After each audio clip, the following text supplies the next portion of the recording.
Thank you, Andre, and thank you, Sunway, for this platform and to just reach the number of people who have joined this webinar this morning. So really appreciate your time to this.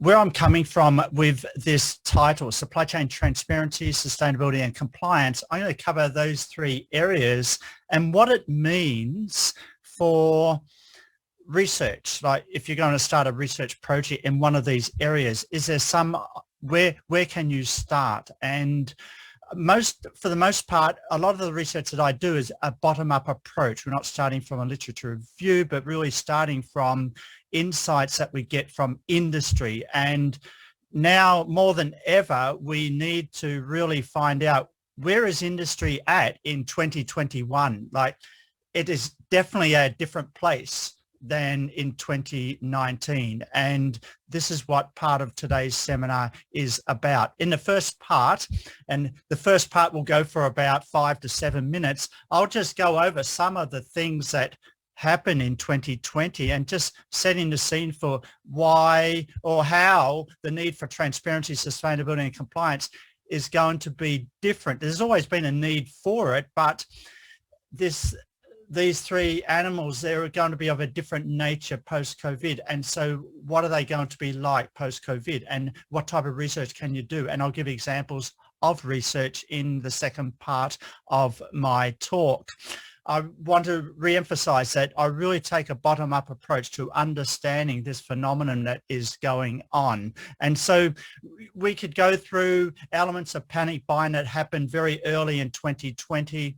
The supply of PPE, that was a big challenge. The demand, there was bottlenecks in the supply chain, and there was people realize, oh, we still have a trade war as well, not just a pandemic. And so it's really brought the supply chain to the forefront of multinational strategy. And for us average folk, we saw the problems in supply chain when we go to the supermarket and there was just empty shelves, and we realized, well, can't the supermarket stock stuff that I want to buy? What's the problem going on here?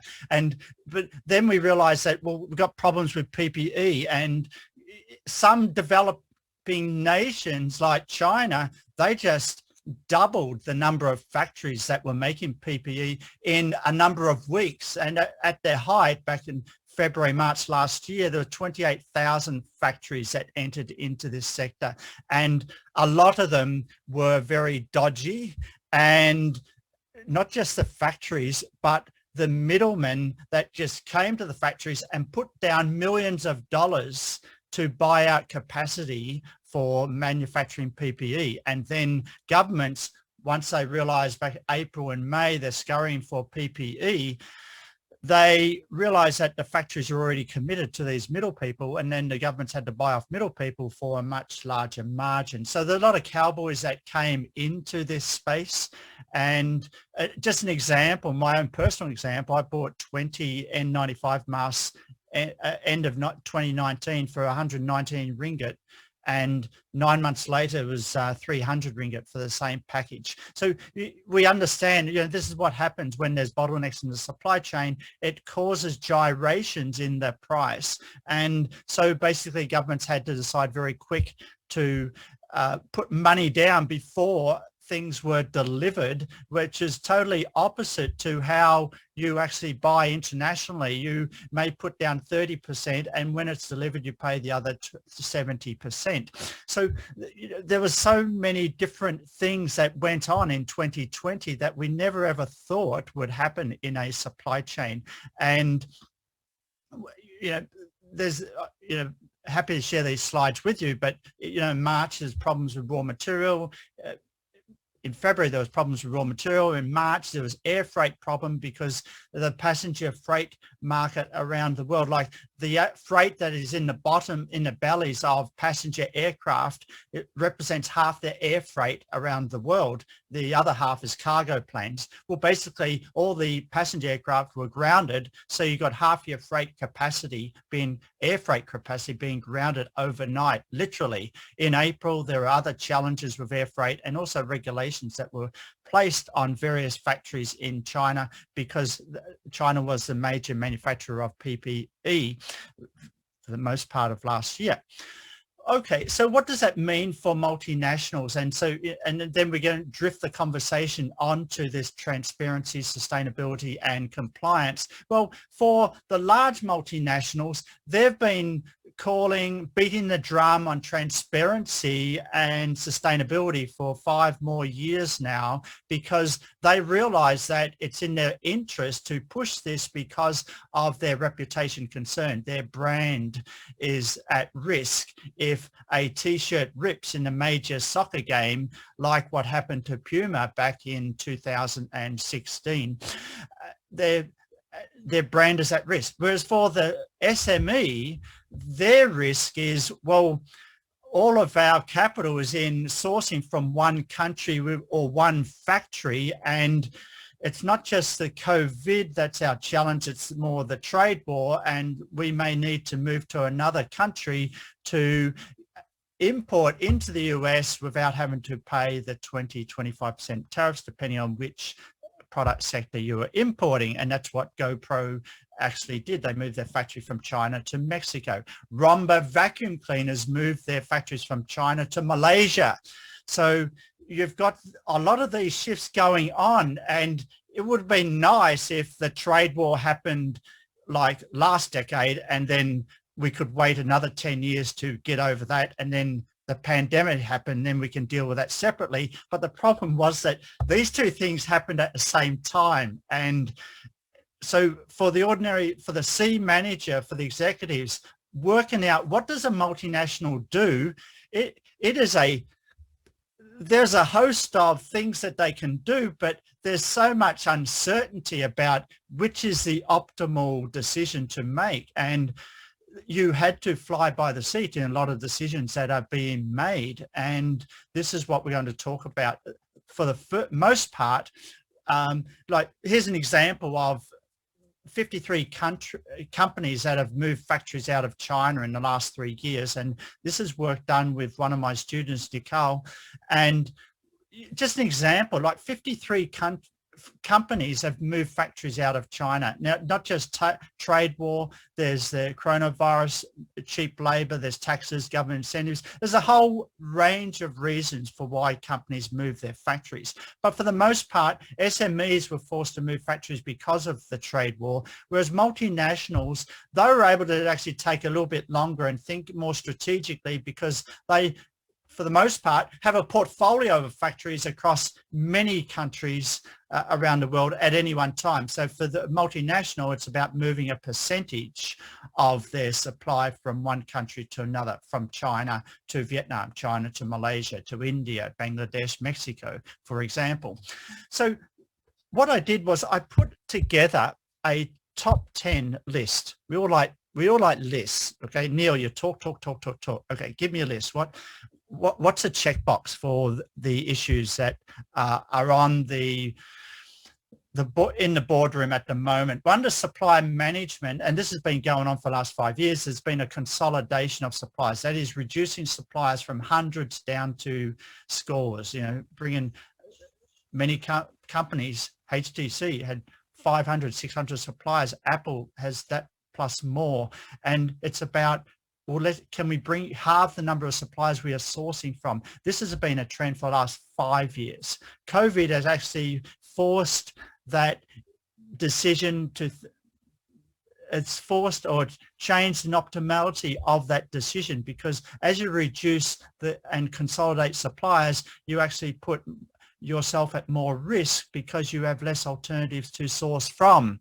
And then I'm not going to go through all these 10, but I just want to highlight a few items, especially in the supply management area. Another big area was that there was a greater attention to second and third tier suppliers. Talking to executives at Puma, this is exactly the key strategic priority for the last 5 years, because they wanted that visibility, especially after the soccer incident that happened in Europe in 2016. That major soccer player, the t-shirt just ripped so easily.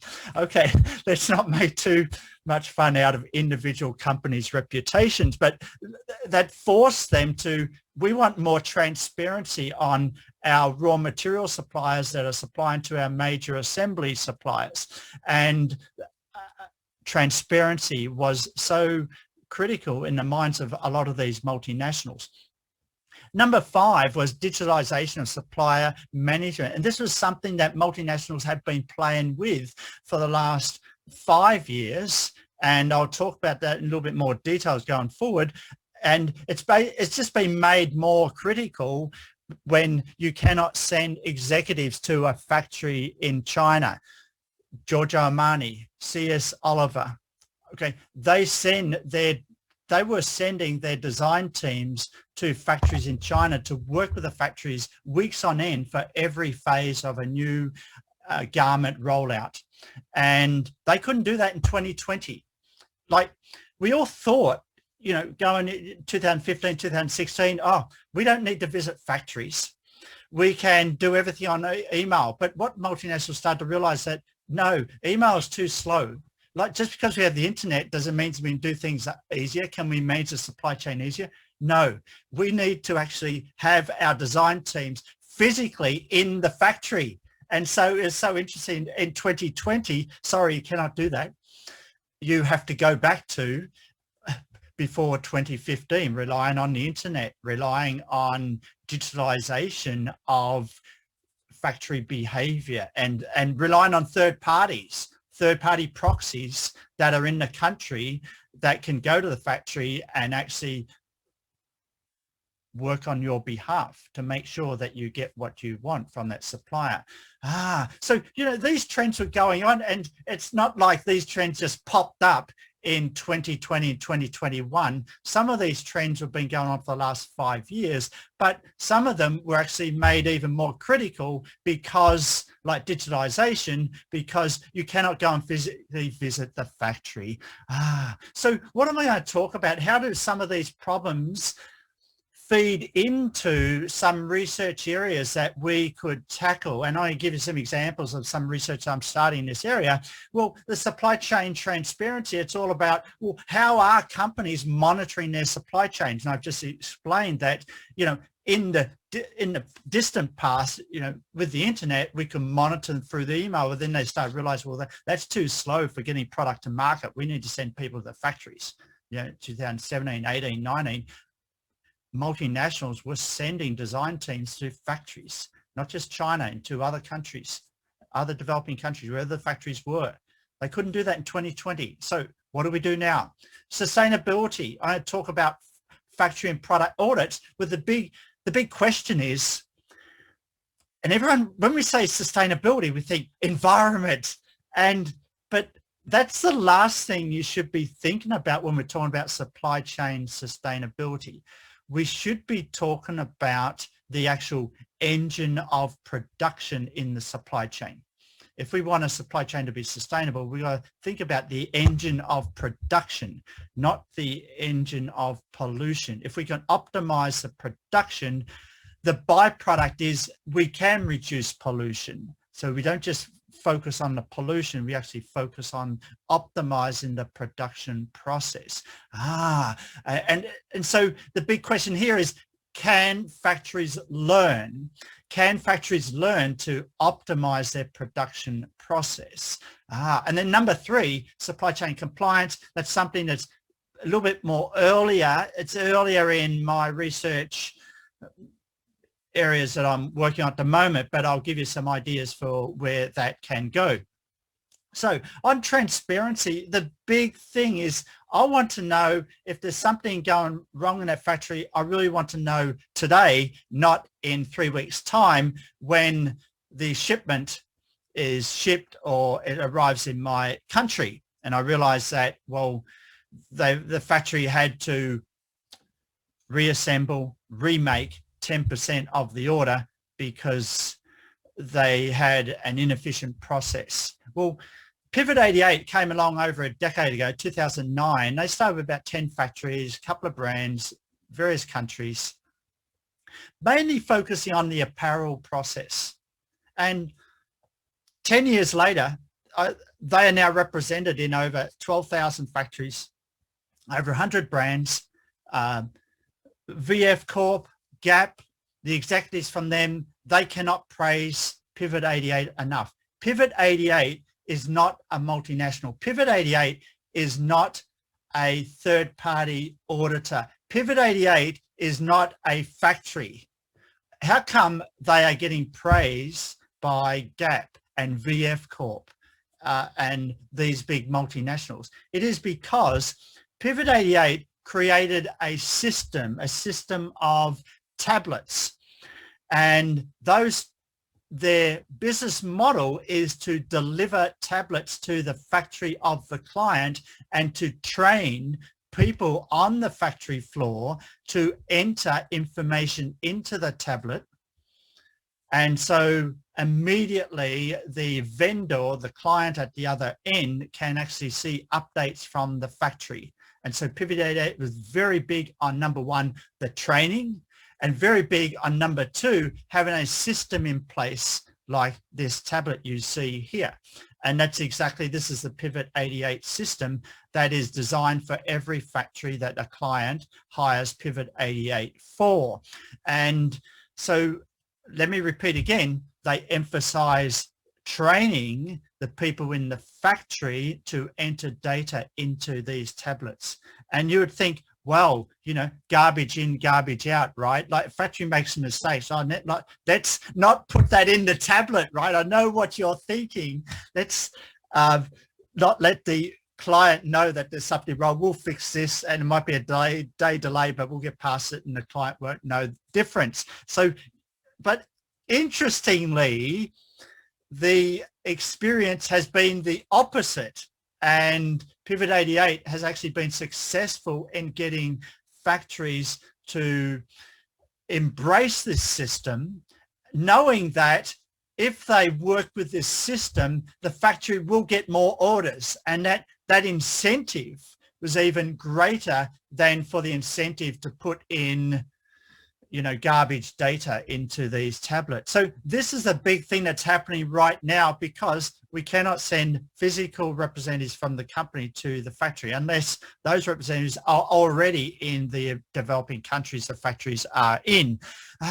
Wow. So what am I doing in research in this area? Well, one is, can we learn from third-party inspectors, or, you know, how important are third-party inspectors in making sure that suppliers do the right thing? And I stumbled across, worked with this data, the supplier blacklist data here.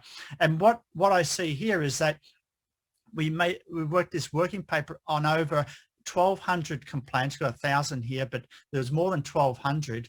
And these were complaints by buyers all around the world of suppliers in developing countries, not just China. We're representing China here, but there was Pakistan, there was Malaysia, there was Thailand, Vietnam. There was a whole range of developing countries represented in this database. And for the most part, a lot of the complaints centered around scams. Now, scammed, as we defined it, was that you ordered a product, you received a poor quality product, and what happened was that you followed up with the supplier and the supplier was gone. They took your money, gone. And maybe you lost 30% or 40% that you put down in getting that product, but the supplier's gone. Whereas a normal supplier would say, I'm sorry, you know, let me try and make amends and fix this and so forth. So, you know, there's a difference between a supplier that sets out to scam you.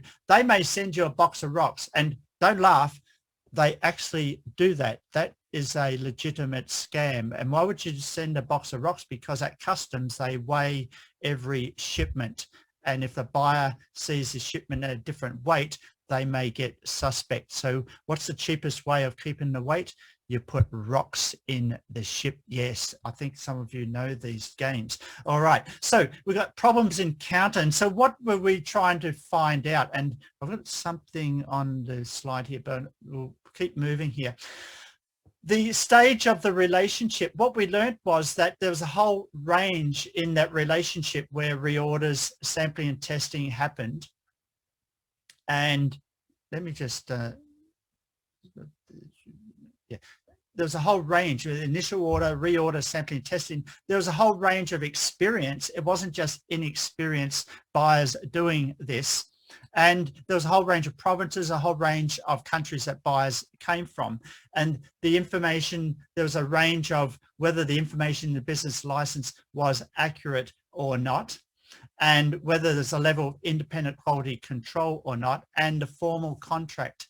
There was a range of whether you had a contract or not. There was a range of whether you visited the production site or not. Interestingly, and this is before 2020, 83% of buyers did not visit the production site. So what is interesting here is that we find that this, whether a scam occurred or not, really depended on whether the buyer had verified the business license, whether the buyer visited the supplier, whether the buyer had a third-party quality check, and whether the buyer had a contract. And some of you probably think, well, you know, this is a no-brainer. We should be doing that. But what we found among the complaints, a lot of buyers were not doing these basic steps. And so it's interesting to have data to show that if you do these steps, it's less likely you will have a scam. It's more likely you have a quality problem, but that's something you can follow up with. And by the way, that is normal when you are sourcing from factories in the developing world. So we're not just picking on any one country in the developing world, by the way. Okay, so that's about transparency. I want to move to supply chain sustainability now, and what is relevant about here, and as I mentioned earlier, is the key to sustainability is getting the factory to learn how to optimize their resources, their production of the resources. If they are able to optimize the whole production process, then it's less likely they'll pollute. It's less likely they'll use more electricity, use less, and it's more likely they'll use less water. And many things go with a well-run factory. And so sustainability to me is about improving how the factory operates. And it's not just about reducing pollution here. So one way that the factory can learn is by giving pro bono advice, like this is what I'm doing here with a supplier. I'm at a supplier here giving pro bono advice. Now, what is the problem the supplier is running into is that they are missing delivery deadlines with their buyer, and they're making all of these earphones with batteries inside them.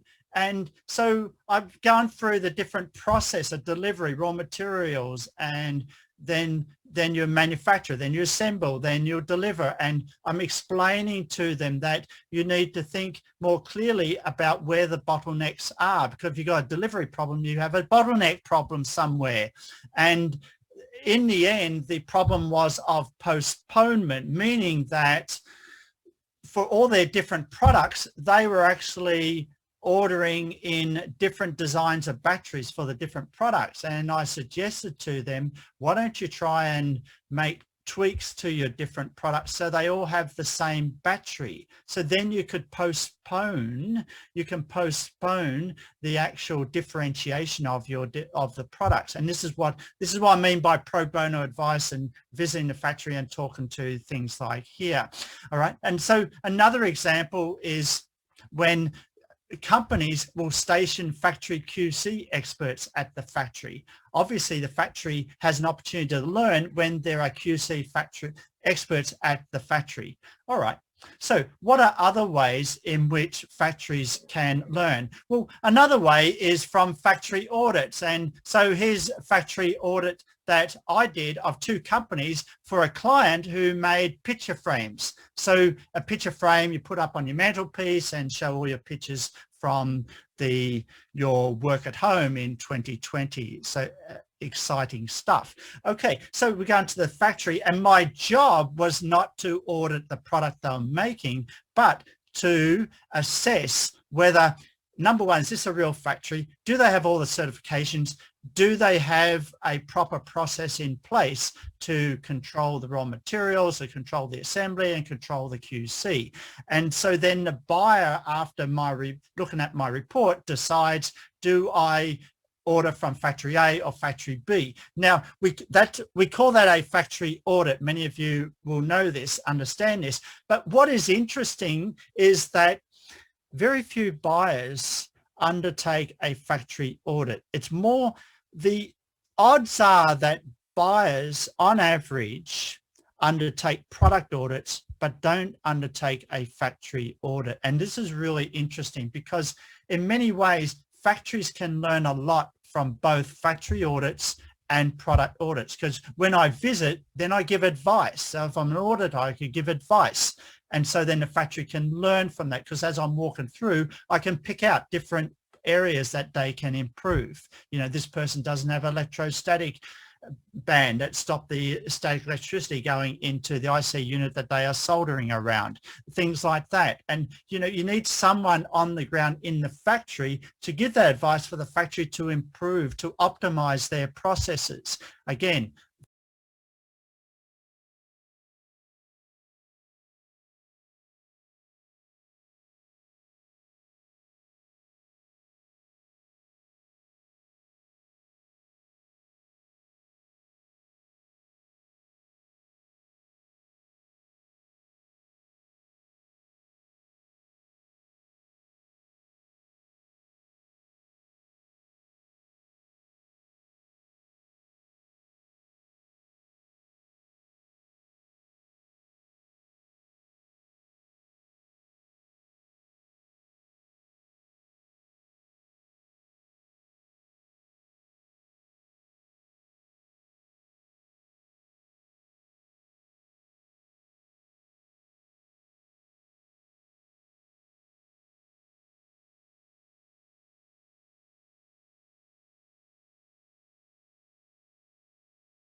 they can optimize, they can be more sustainable, and that's all good for the environment. Okay, so let's move on. So factories can learn from these processes. So what does that mean for research? How can we extend that to research? Well, it would be very nice if we, like a dependent variable could be a product audit AQL. What AQL meaning acceptable quality limit. We would like a factory to be able to produce a better acceptable quality limit outcome. But we would also want to know that there's a starting base. So we have a population of factories. We'd want to know that were all those factories of the same quality to begin with. So we could not test the dependent variable without knowing data from a factory audit. So that's a tricky project to do. You'd like to have product audit data as well as factory audit data, because then you can have a baseline to test why do some factories improve on the AQL versus others, controlling for the initial factory audit outcome, or does the initial factory audit outcome lead to better product audit AQL outcomes? Well, fortunately, working with a third-party inspector, I've been able to get access to both factory audit data and product audit data. And here's an example of a factory audit data. You go into the factory, and this data, like a factory audit can be 10, 15 pages long. Like there's a lot of data here. It's like, you know, annual report for a company. And many of you know, doing financial reporting research, that sometimes you have to hand collect data. What does that mean? Well, it means getting all the stack of PDF reports and then paying an RA to actually manually input data, like textual data associated with sustainability reporting and things like that, which may not already be in the profit and loss balance sheet and other financial statements. Well, the same thing with a factory audit. There's going to be quantitative data, as you can see here, but there's also qualitative data, like as you can see here with the auditor's comments. All right. So then what else? There's another factory audit. And then here's an example of 500 factory audits plus that I've been able to get access to from a major third-party auditor based in Hong Kong. And as you can see, that not all factories are the same. Not all factories located in different provinces are the same. Those that in Jiangxi, Guangdong, Shanghai have on average higher audit quality in terms of the factory audit versus some factories in Shanxi, Hubei, Guangxi, based in this database. So, and you know, and we can actually do that by particular towns or cities within the province, and then we get something like this. And maybe we can map that onto a country like China, and then find as we go further inland, then the factory audits are not as high a quality. That trend is not perfect here, but as you can see, Guangdong and Zhejiang province, the home of Alibaba, the factory audits are pretty robust compared to if we go inland, less so. And so, we can learn a lot from just looking at one type of audit. So what do we need to combine that with? Well, it'd be nice to be able to combine that with product audits. Now, remember the dependent variable, acceptable quality limit. And so in here, what that means is that there are major defects and minor defects. Very, very quickly, I don't want to make this a supply chain management class, but as a dependent variable, an auditor that goes in and does a product audit is actually going to find out, well, how many of those defects were major, how many were minor, and then tell the client whether they should pass or fail on shipping that product. And so here's an example of a product audit, and I've got access to over 12,500 of these. And you can see that on this one, the tolerance for a major was 5, but there was no major defects found. The tolerance for a minor defect was 7, but there was 17 found. And so the final result is failed. And so we're putting this data into a database now to understand the correspondence between the initial factory audit and the product audit outcomes. And of course, not all those 12,500 fit with the 500 factory audits. And by the way, this third-party inspector, that was all the data that they have worked with in the last decade. So like I said earlier, that buyers are they're reluctant to have a factory audit. They want to save their money for the product audit. They think that's all that matters. As you can see, 500 to 12,500, you can see the difference in ratio between those two types of services. And so, and we can go across countries and, let's not just pick on China, but know that there are other countries published by KEMA, which is a major third-party inspector. Different countries have different averages in terms of AQL percentages. By the way, these percentages are quite low.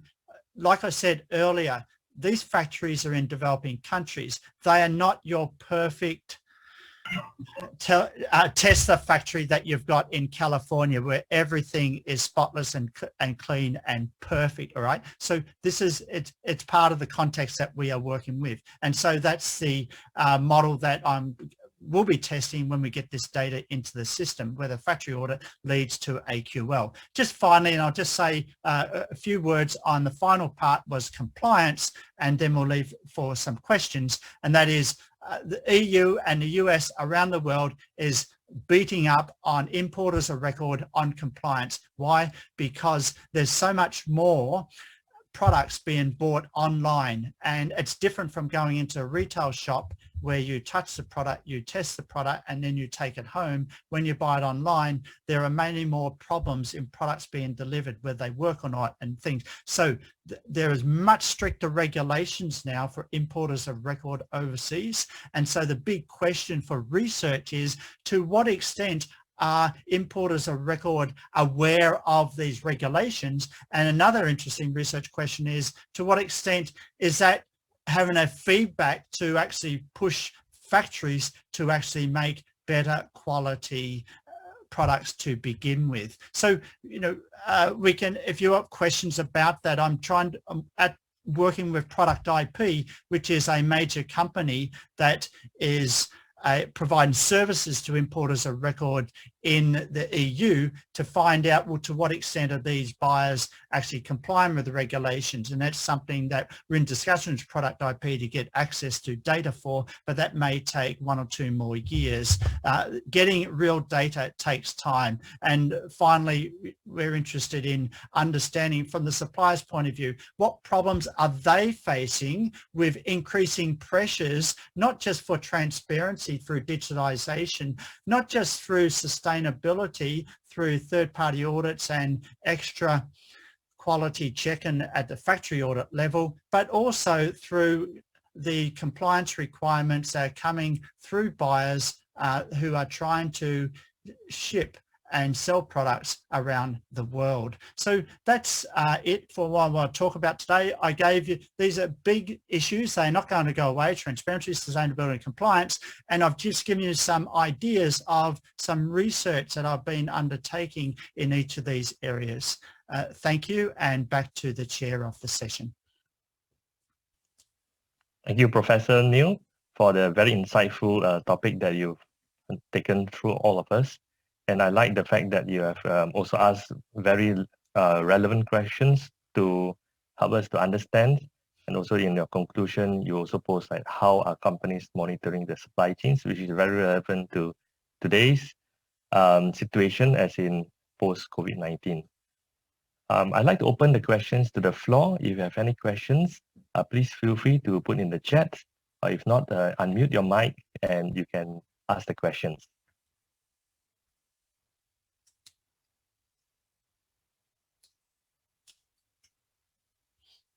I have one question, Professor. Please let me ask you the first question. You have covered 3 areas in supply chain, which are transparency, sustainability, and compliance. I'd like to know how they are related to one another. Okay, very good question. I would say that of those 3, transparency and sustainability are very closely related. Like sustainability is really is the factory engine, and it's, we want to optimize that factory engine, and then transparency has a direct connection with that, because clients that purchase products from a factory, in that process of checking the factory and auditing the factory and making sure that the factory does better and has more acceptable quality limits, or the products meet the AQL, then that enables those pressures enables the factory to be more sustainable if the factory learns from that process. So I'd say transparency and sustainability are very close together, whereas compliance is a distant indirect pressure that is brought to bear on the factory, and for the most part the main medium through this is the way in which it's brought to bear is probably through the multinational rather than the individual Amazon power seller, because the multinational cares much more about their reputation. So an importer of record or Amazon power seller that tries to sell products that are not complying, well, they get shut down. Well, then they can open up under another company very, very quickly on Amazon and so forth. But for the multinational, once they get hit with a particular ban or anything like that, it becomes public news and it affects their reputation. And so I would say that the multinationals, through their brand reputation, there's greater pressure on them to actually feed these compliance requirements back to the factory even quicker than what an ordinary individual solopreneur importer of record would do. Thank you, Prof. This is very detailed explanation. And it's also very helpful to me as a researcher, because I'm looking at page 10. I like page 10 in a slide where you mentioned that there's a top 10 post-COVID-19 GSCM trends. And all these trends are very much related to the topic that you're sharing today: transparency, sustainability, and compliance. So as a researcher myself, and I'd like you to advise for an aspiring PhD student, would you advise that these are the research areas that they can undertake? And how would you advise the student? Well, okay, first of all, aspiring PhD student, if they're in accounting, then I wouldn't necessarily think, okay, you need to go into the supply chain and look at it this way. Or if they're a supply chain PhD student, then it's possibly, the first thing I'd tell to a PhD student, when I talk to them, is that you need to start making some industry connections. Just get to know these, you just mentioned the top 10, but try and get to know these top 10 firsthand from direct connections, your relationship. And in some ways, you may think, well, this approach takes longer than the ordinary approach. That is, well, let's just go to the literature first and find out what the problems are. But often the literature is 5 or 10 years behind practice. And I think we would all agree that what has happened in the last 3 years has something in other times would have taken a decade or more. Like we've had a trade war, with pandemic, and the internet taking over retail selling. Like all of these has just made things go so much faster that the literature may be behind. The literature may not have a full grasp of what these top 10 post-COVID trends mean. So for a PhD student, I would invite them. I would say, well, I've got some contacts. I'd like you to talk to them and I can connect them with a contact. Okay, have a Zoom call with them. Get to know the actual context of the area. Now, if it's a accounting reporting context, then I would invite the PhD student to get to know or maybe contact with some of the companies that are doing very good on sustainability reporting, like my friend, the CEO of CLP in Hong Kong. Talk to him about their challenges for improving how they are becoming more sustainable as a power company. Start from, so that's a bottom-up approach. Whereas the traditional way or the traditional approach to teaching PhD is start with the literature and you go top down. And you just hope that you actually hit the industry impact when you do your PhD. But for the most part, you're going to have less impact going top down. Bottom up, it may take a little bit longer and it will be taxing on your interests, meaning that as a PhD student, it's very important that you are passionate about a particular topic, because you'll need that passion and energy to push through the extra, I guess, qualitative detail that comes from talking to executives in your domain that you want to study. You know, that's a bottom-up approach, but you can fast track that by just doing more of that faster. And, you know, what's the payoff? Universities now are a big word in universities now, not just sustainability, but it's all about impact. And if you take a bottom-up approach, then it's more likely that your outcome of your research will have more impact, because you started at what is the practice going on in 2021? You didn't start with the literature that has, oh, this is what's going on in 2015 or 2010. Mm-hmm. That's very true.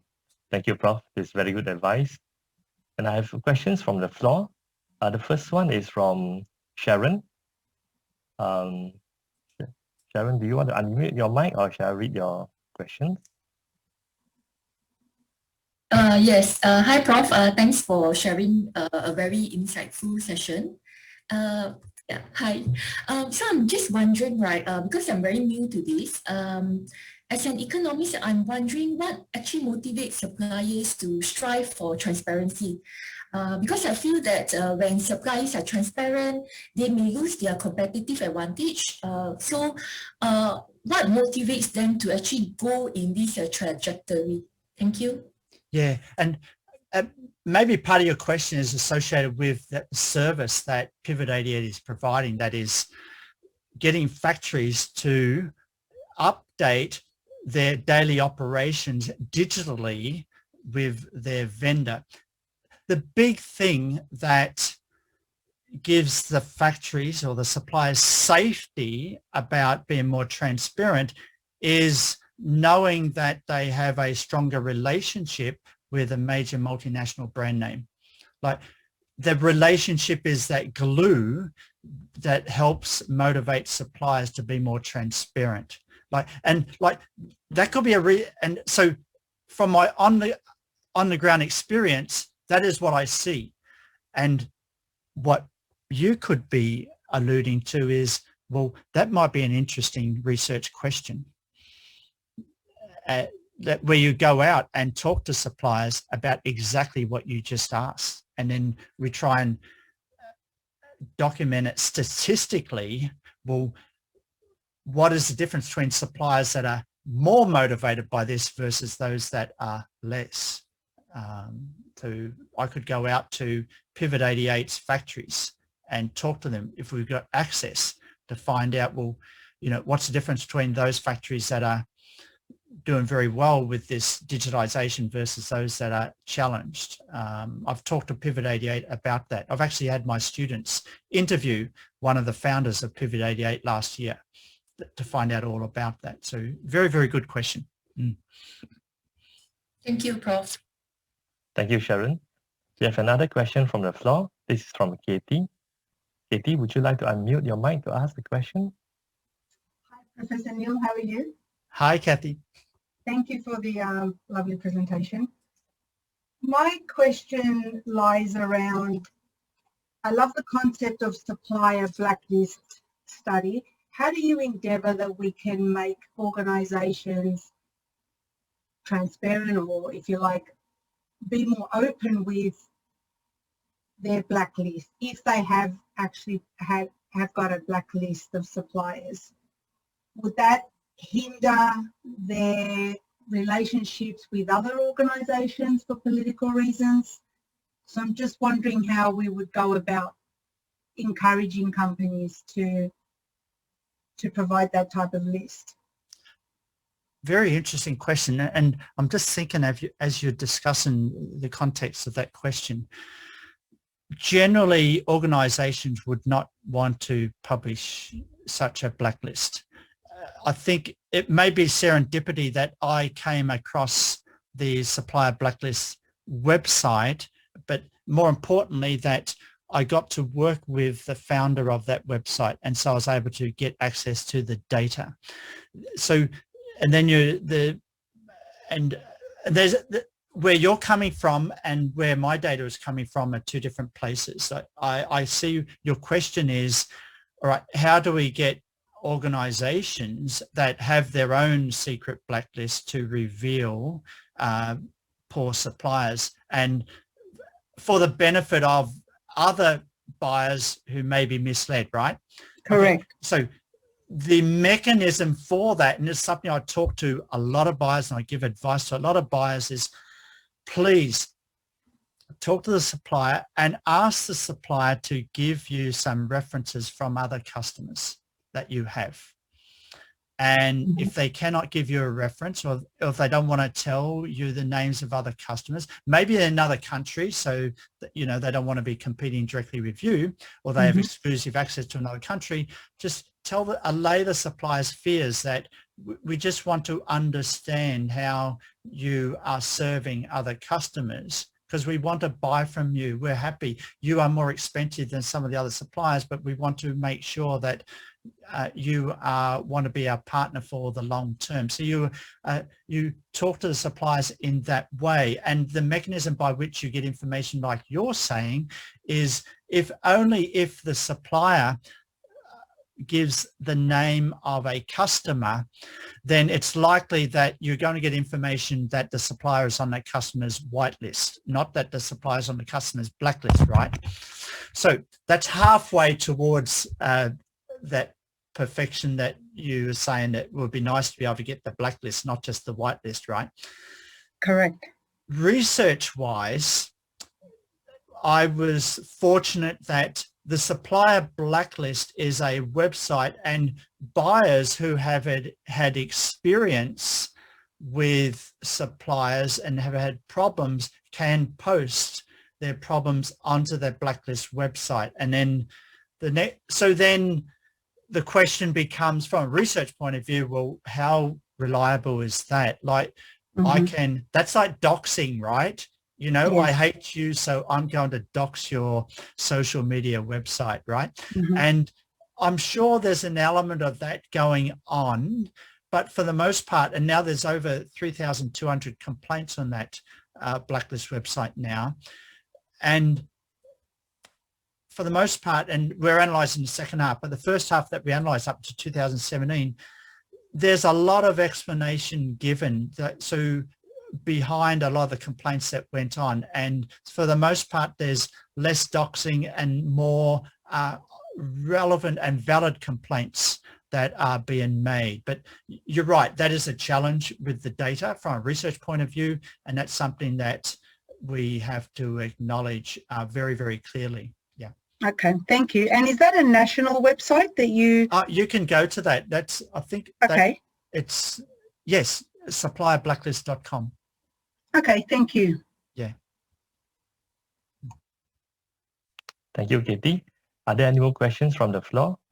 Oh, but I have a question for Kathy. Is your question from a buyer perspective or a researcher perspective? Both. Pardon? Both. Yeah. No, even as if you are a buyer in that business, please do visit the supplier blacklist, because you can actually type in a supplier name and it will show up whether it has been subject to a complaint. Now, remember, not all the complaints are bad. Sometimes the complaints are, well, the supplier missed a delivery, or the supplier had a quality defect. And there's nothing wrong with the supplier being listed, because you can talk to the supplier. Oh, I see you had this problem with the buyer, and like, that's not a reason I'm not going to buy from you, but I just want to understand whether you have learnt from their experience. So you can use that to go into a conversation with the supplier. Okay. Everything has a positive side, Kathy. Thank you. I always tell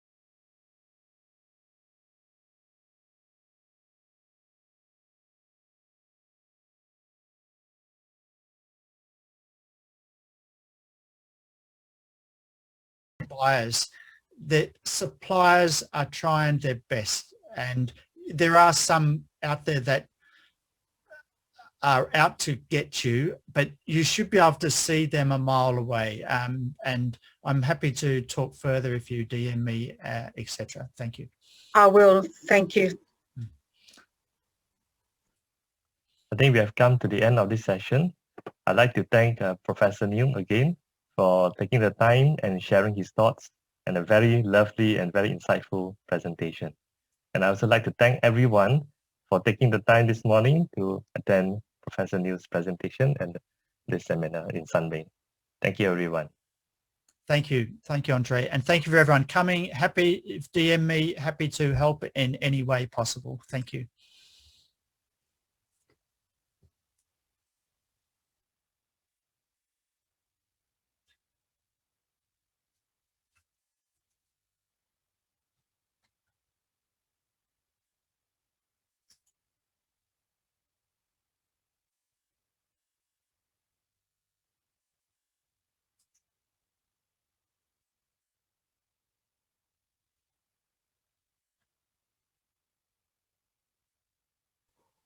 So just a direct email, Professor Neil? Oh, please, Kathy, Yeah. I'll be happy to hear from you. And All right. Thank you so much. Absolutely. Really, I'm so happy to help buyers in this situation. Very happy.